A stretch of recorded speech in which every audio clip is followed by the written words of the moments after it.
레위기 23장 9절에서 14절까지입니다. 펴두시고 우리 말씀을 들으시면 좋겠습니다.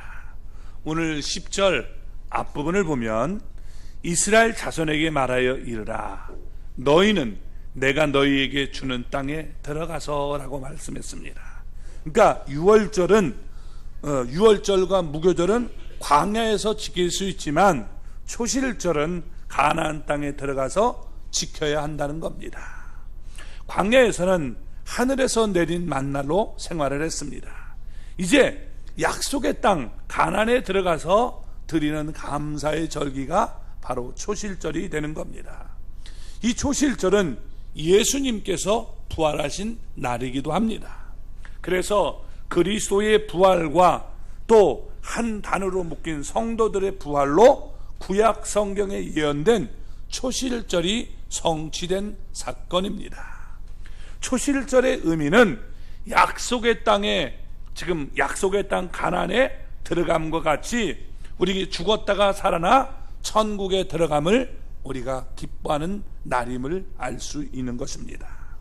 자, 우리 첫 열매로 하나님께 흔들어 드려라 라고 말씀하고 있습니다. 우리 10절 여러분 중반절부터 12절까지 읽어볼까요? 너희의 곡물을 거둘 때에 너희의 곡물의 첫 이삭 한 단을 제상에게로 가져갈 것이요 제상은 너희를 위하여 그 단을 여호와 앞에 기쁘게 받으심이 되도록 흔들되 안식일 이튿날에 흔들 것이며 아멘. 자, 먼저 곡식의 첫 이삭 한 단을 흔들어 드려라 라고 말씀하고 있습니다. 이 곡물 첫 이삭 한 단을 제상에게 가져와서 그 단을 여호와 앞에 기쁘심이 되도록 흔들어 드려라 라고 말씀하고 있는데, 기쁘게 받으심이 되도록 하는 말을 옛날 말에는 연랍이라고 그랬어요. 연랍. 하나님이 연랍하시도록 이렇게 흔들어 드려라 라고 말씀하고 있는 겁니다.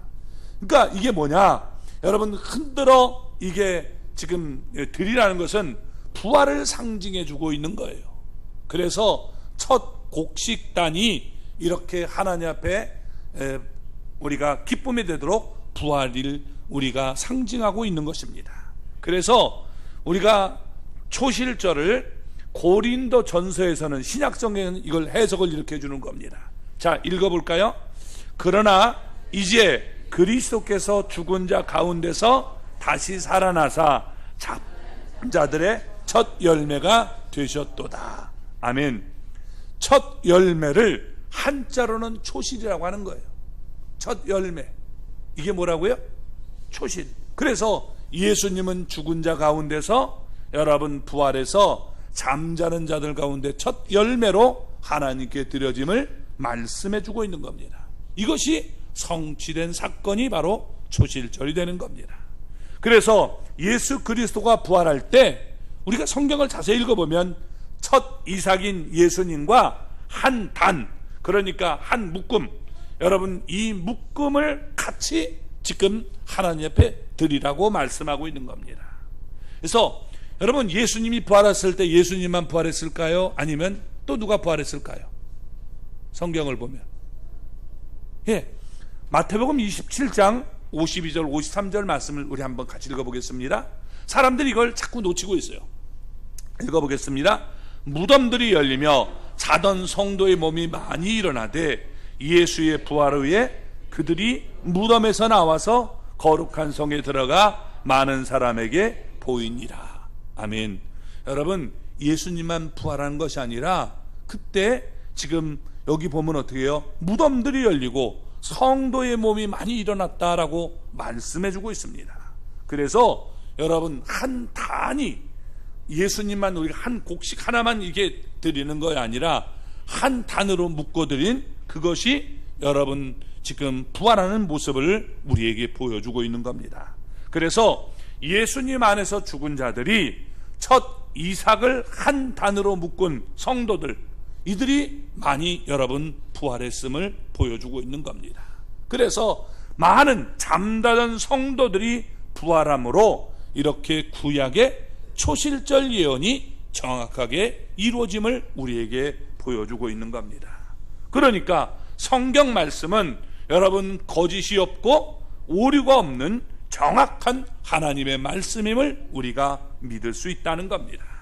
그래서 예수 그리스도의 부활을 믿는 믿음에는 여러분 십자가에서 희생당하신 예수님의 보혈까지 동반된 믿음이어야 됨을 얘기해 주고 있는 거예요. 그래서 우리가 그저 예수님만 부활했다 하는 거 아니라 예수님과 함께 여러분 우리가 한 몸이 된 성도들도 이렇게 부활함을 보여주고 있는 것이고, 또 예수님의 부활을 기억할 때는 언제나 예수님이, 죄 없으신 예수님이 우리를 위해서 이렇게 죽으셨다는 것을 잊어서는 안 된다는 겁니다. 그래서 복음에는 항상 두 가지가 반드시 여러분 포함이 되야 되는 거예요. 하나는 예수 그리스도께서 죄가 없는 그분인데 그분이 나를 위해 죽으셨다. 그리고 그분은 죄가 없기 때문에 부활하셨다. 그래서 그분은 분명히 하나님의 아들이심을 말씀해 주고 있는 겁니다. 자, 그런데 여기 보면 또 안식일 이튿날에 흔들어라 라고 말씀하고 있습니다. 11절 말씀을 볼까요? 제사장은 너희를 위하여 그 단을 여호와 앞에 기쁘게 받으심이 되도록 흔들되 안식일 이튿날에 흔들 것이며. 아멘. 여러분, 초실절은 안식일 전에 죽은 예수님이 안식일 이튿날 주일 새벽에 부활함으로 성취되는 것을 보여주고 있는 것입니다. 그래서 여기 지금 어때요? 안식일 이튿날 이렇게 흔들라는 거예요. 부활하게 됨을 얘기해 주고 있는 겁니다. 그래서 마가복음 여러분 16장 9절 말씀을 볼까요? 예수께서 안식 후 첫날 이른 아침에 살아나신 후, 성경은 안식 후 첫날 이렇게 일어나셨다라고 말씀해 주고 있는 겁니다. 그러니까 구약 성경은 예언되고 신약은 여러분 그 실체가 되시는 예수님이 이렇게 보여주고 있는 겁니다. 예수님의 유월절, 유대력으로 유월절에 여러분 예수님은 죽으셨죠? 그래서 예수님은 유교절에 우리가 유월절에 죽으시고, 무교절에 무덤 속에 들어가시고, 그리고 초실절에 예수님이 이렇게 부활하심으로 승리하셨음을 성경이 분명히 예언하고 이것을 분명히 이루었음을 우리에게 보여주고 있는 겁니다. 또 여기 흔드는 날에 1년 되고 흠없는 수량을 여호와께 번제로 드려라 라고 12절은 말씀합니다. 같이 읽어보겠습니다. 너희가 그 단을 흔드는 날에 여호와께 번제로 드리고. 아멘. 초실절에는 첫 곡물 외에도 1년 되고 흠없는 수량까지 번제로 하나님께 드려야 된다라고 말하고 있습니다. 그러니까 6월절의 제사인 1년 되고 흠없는 수장에 온전한 죽음이 있어야 됨을 얘기하고 있죠. 예수님은 그래서 정말 6월절에 죽으셨습니다. 그런데 이 번제로 여호와께 또 드려라라고 말씀합니다. 이 번제라는 말이 히브리 말로 올라라는 말인데, 이게 여러분 연기가 이렇게 위로 올라가는 이 모습을 얘기해 주는 겁니다. 그러니까 위로 올라간다는 말이에요. 올라가는 제물이 바로 여러분 번제라는 뜻을 가지고 있는 겁니다. 그러니까 예수님께서는 인간의 모든 죄를 짊어지시고 죽으신 후에 온전한 희생을 하시고 부활하신 다음에 하늘나라로 이렇게 올라가시는 모습을 여기 여호와께 번제로 드리는 모습으로 표현되고 있는 겁니다. 한마디로 얘기하면 이 부활하신 다음에 승천하시는 모습을 여러분 구약 성경에 예언하고 있는 거예요. 그리고 여기 13절을 보면 화제로 향기로운 냄새가 되게 하라라고 말씀하고 있습니다. 13절을 읽어보겠습니다. 그 소재로는 기름 섞은 고운 가루 10분의 2 에바를 여호와께 드려 화제로 삼아 향기로운 냄새가 되게 하고, 전제로는 포도의 4분의 1 흰을 쓸 것이며. 아멘. 여기에 소제는 곡물 제사를 말하고 있는 것입니다. 근데 이건 자원에서 드리는 제사예요. 내가 하나님 앞에 이렇게 자원하는 제사를 드려야 되는데, 기쁨에 섞인 이 고운 가루를, 기름에 섞인 고운 가루를 지금 여호와께 드리라라고 말씀하고 있는 겁니다. 그래서 여러분 우리가 기쁨으로 하나님 앞에 내가 제사를 드려야 되는데 이렇게 기름 섞인 성령으로 여러분 우리가 하지 않고는 온전한 기쁨의 제사를 드릴 수가 없는 것이죠. 또 이 화제를 통해서 여러분 여호와께 기쁨의 향기가 되도록 드려라 라고 말씀하고 있는 겁니다. 그래서 주님은 향기로운 제물이 되셨는데 우리도 여러분 이 땅에서 이제 살면서 향기로운 제물이 되어야 되는 것입니다.